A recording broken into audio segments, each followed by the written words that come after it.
I'm sure you'll be familiar with CSV files like this. You may be analysing data like this CSV or data from your CRM already in Power BI, for example.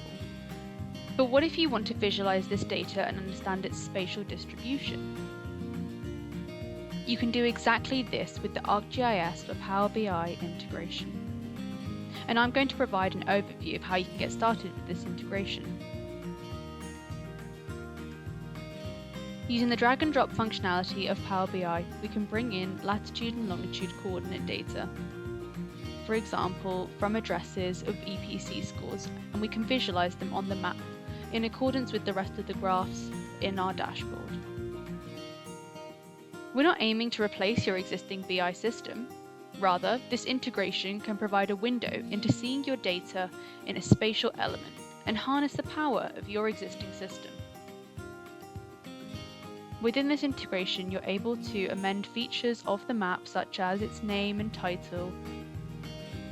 You're also able to customize symbology of the data that we're looking at. So I'm going to quickly change the data points on the screen to match the colors of the EPC rankings.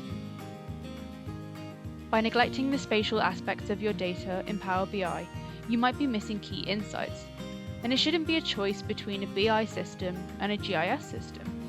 So this integration allows you to work hand in hand with both softwares.